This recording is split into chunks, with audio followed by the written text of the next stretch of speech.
Hello everyone. अस्मिता tales पर आपका स्वागत है। कैसे हैं आप सब? मैं पूरी उम्मीद करती हूँ आप सब हेल्दी और वेल्दी होंगे। चलिए शुरू करते हैं हमारी कहानी कात्यायनी का अगला भाग। शाम हो चुकी थी। राठौर हवेली में सब शाम की चाय के लिए हॉल में इकट्ठा थे। देविका निहाल के पीछे इधर उधर भाग रही थी। तभी रुद्राक्ष और कात्यायनी के साथ गए आदमी वापस आए और एक किनारे सर झुकाकर खड़े हो गए। बादल जी जो अभी बाहर से आ रहे थे, उन्होंने उन लोगों को देखकर पूछा, तुम सब यहाँ क्या कर रहे हो?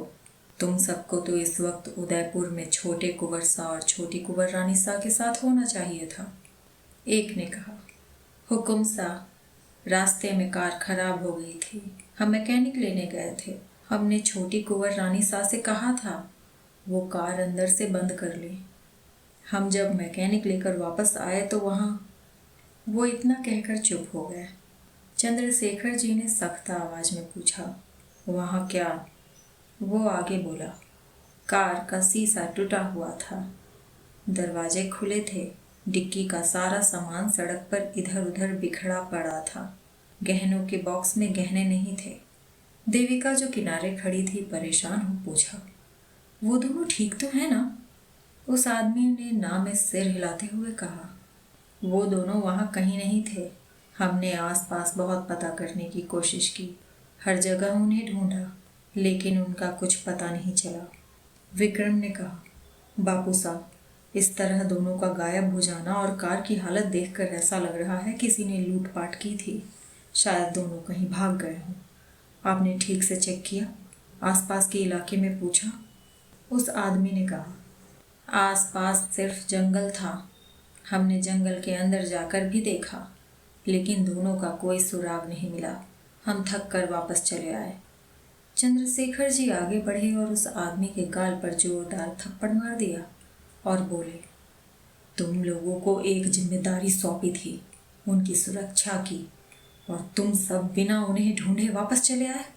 दूर हो जाओ हमारी नज़रों से। बादल जी आगे आए और बोले, हम कुछ आदमियों को लेकर वहाँ उनके बारे में पता करने जाते हैं।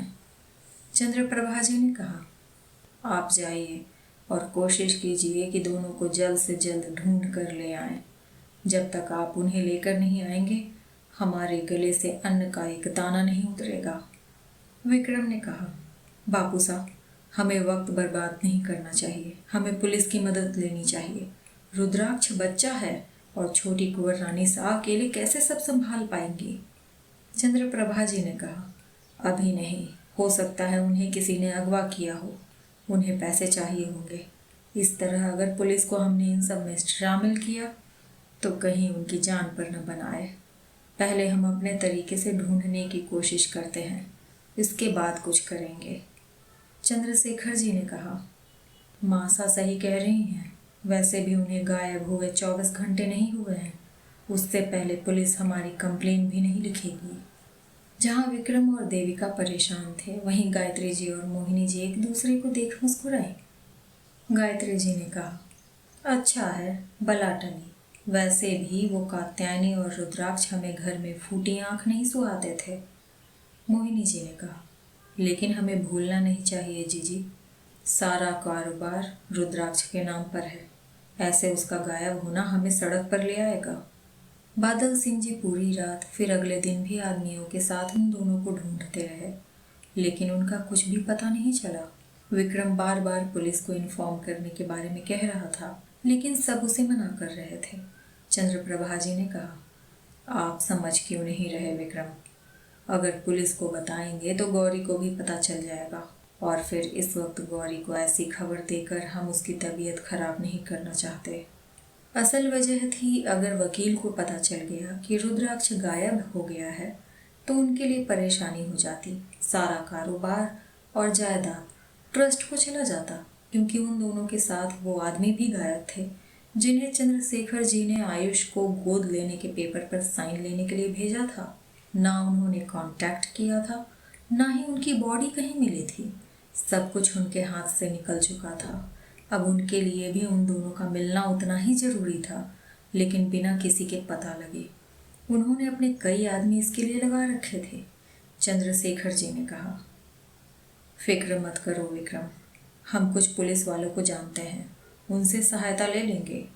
लेकिन अगर कंप्लेन लिखवाई तो ये बात अखबार में आ सकती है और यह सही नहीं रहेगा। हो सकता है 1-2 दिन में जिन लोगों ने उन्हें अगवा किया हो वो खुद हमें संपर्क करे। दिन बीतने लगे लेकिन उनका कुछ भी पता नहीं चल रहा था। चंद्रप्रभा जी ने गौरी को कह दिया कि कात्यायनी रुद्राक्ष को लेकर देश से बाहर उसका इलाज करवाने गई है, इसलिए उससे बात नहीं कर पाएंगे। लेकिन उनकी परेशानी खत्म नहीं हो रही थी। रुद्राक्ष के हस्ताक्षर के बिना कारोबार बहुत वक्त तक नहीं चल सकता था। इधर शिवम गौरी पर उस जमीन को उसके नाम करने का दबाव बनाने लगा था। लेकिन गौरी को कात्यायनी की बात सही लगी थी जो उसने जाने से पहले उससे कही थी।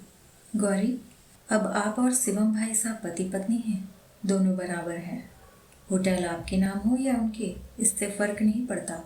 आप बस इस बात का ख्याल रखें कि आपका बच्चा आपकी जिम्मेदारी है और उसके लिए आपको सही फैसले लेने होंगे।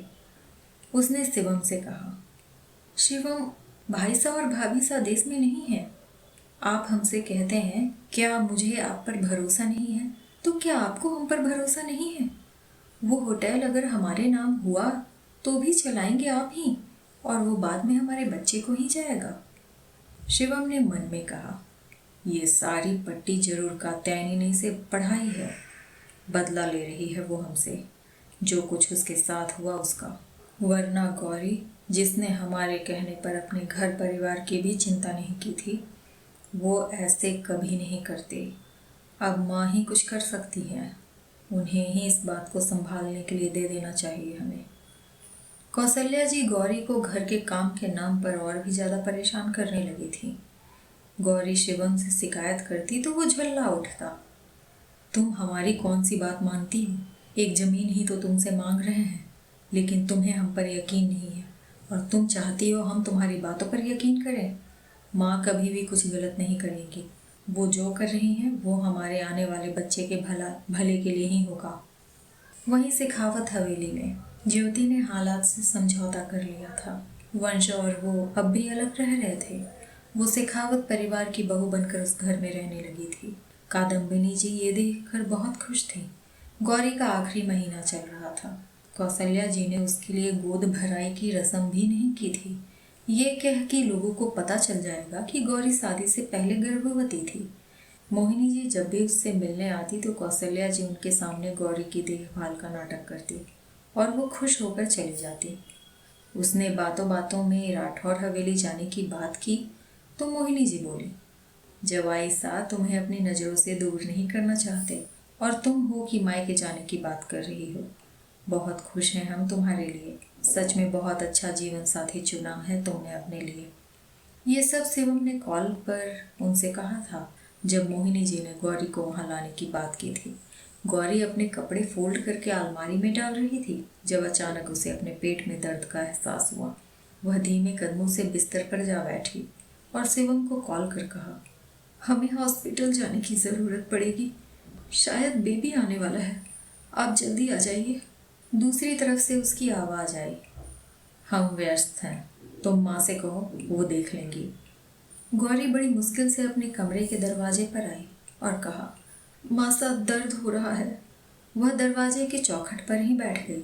कुछ देर बाद आराम से कौशल्या जी उसके पास आते हुए बोली, क्या हुआ बिंदिनी साहब?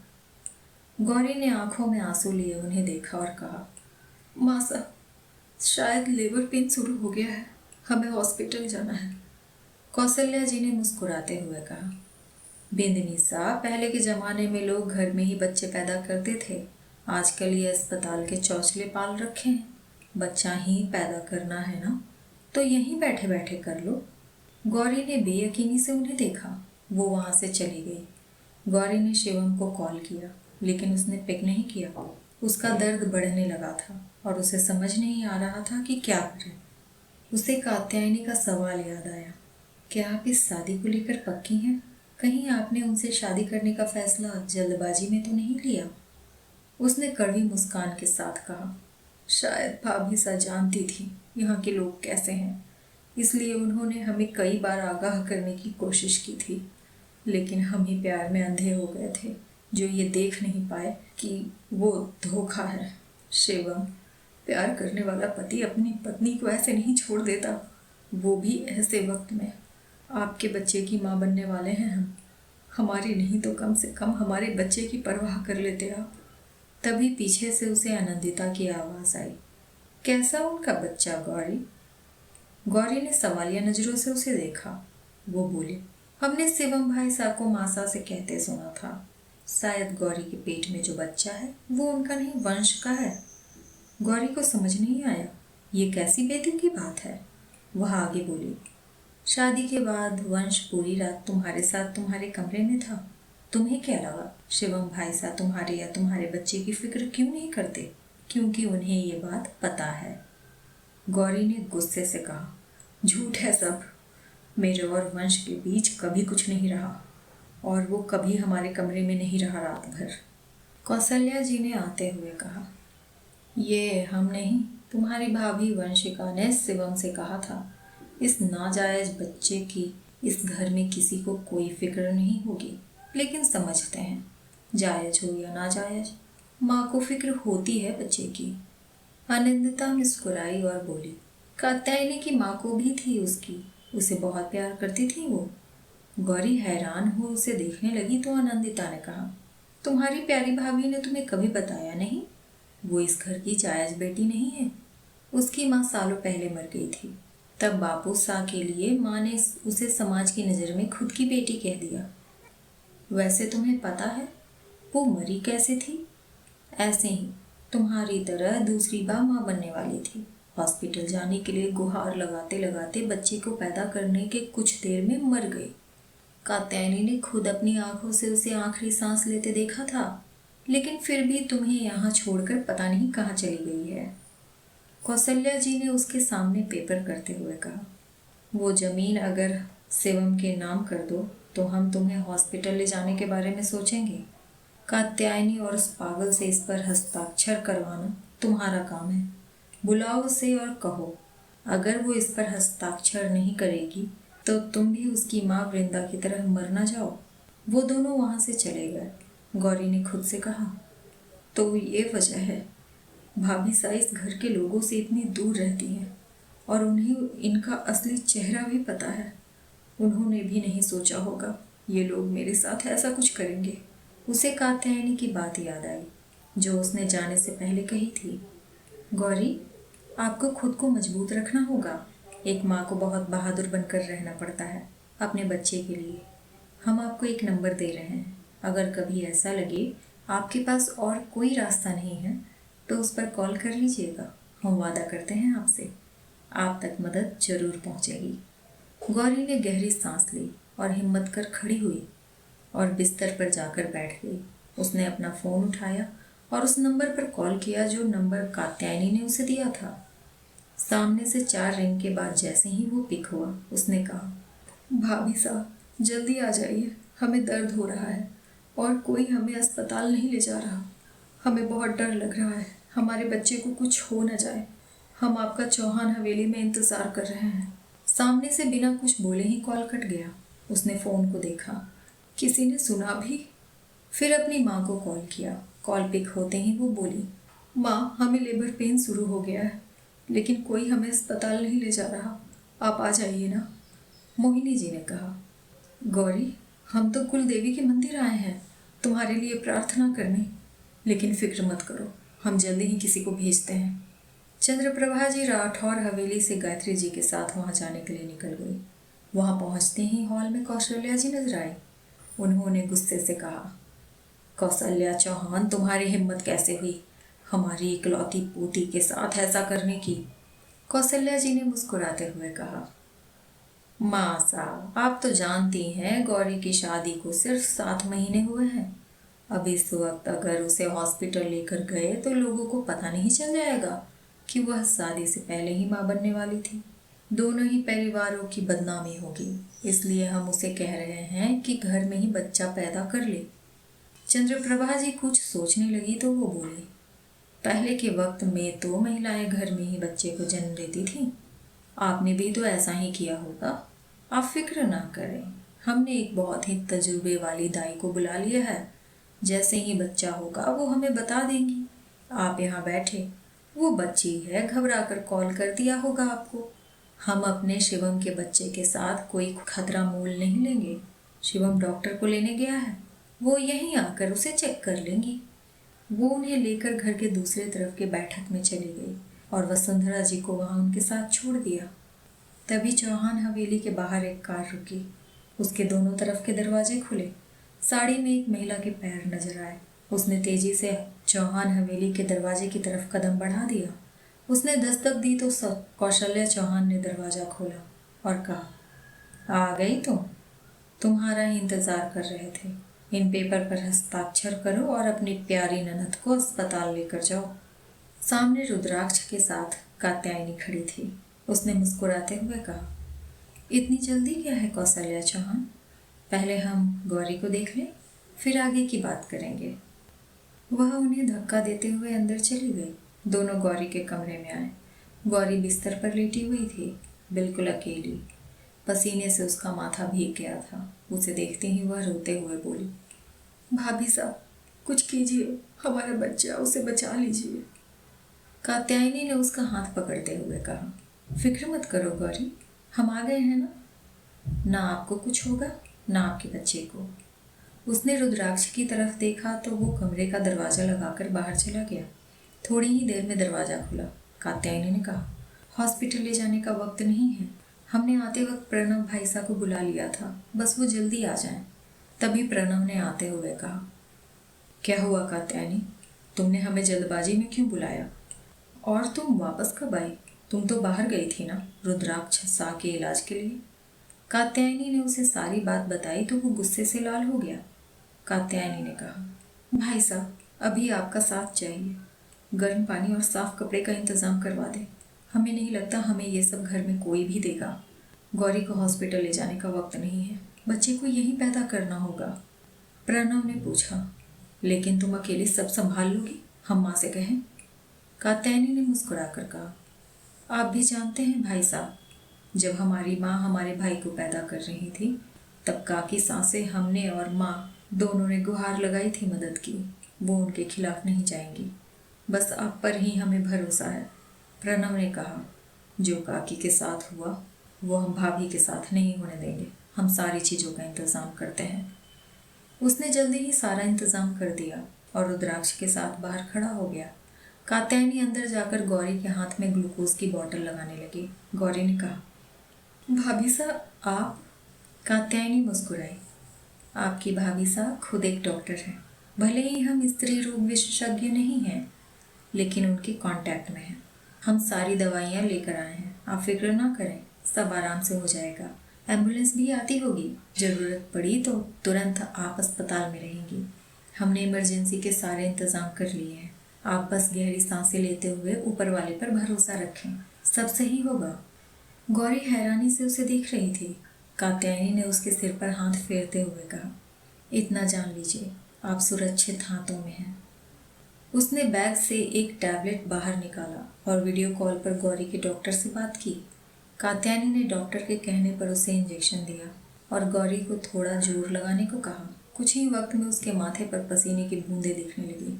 उसने कहा, बच्चे का पैर बाहर आया है, हम क्या करें? उसने वीडियो कॉल पे डॉक्टर को देखा, जिसके चेहरे पर चिंता की लकीरें उभर आई थी। वहीं गौरी की आंखों में फिर से आंसू आ गए। क्या होगा गौरी के बच्चे का? क्या कात्यायनी अपना कहा पूरा कर पाएगी? कहाँ थे अब तक रुद्राक्ष और कात्यायनी? जानने के लिए सुनते रहिए ये कहानी। थैंक यू सो मच इस वीडियो को यहाँ तक देखने के लिए। अगर आपको कहानी पसंद आ रही है तो वीडियो को लाइक कीजिए, कमेंट कीजिए, चैनल को सब्सक्राइब कर प्लीज़ अपने दोस्तों से शेयर कीजिए। मैं आप सबसे पूछना चाहती थी, क्या मैं एक दिन की छुट्टी ले सकती हूँ? मैं मेंटली, इमोशनली, फिज़िकली हर तरीके से बहुत ही ज़्यादा एग्जॉस्ट हो चुकी हूँ। बहुत मुश्किल से मैं हर दिन का एपिसोड पूरा कर पाती हूँ। अगर आप कहेंगे तो मैं एक दिन की छुट्टी लेना चाहूँगी और उसके बाद फिर इस कहानी को कंटिन्यू करना चाहूँगी। आप कमेंट सेक्शन में अपने विचार ज़रूर पेश करें। मैं मिलती हूँ इस कहानी के अगले भाग के साथ बहुत जल्द। तब तक के लिए take care and bye bye.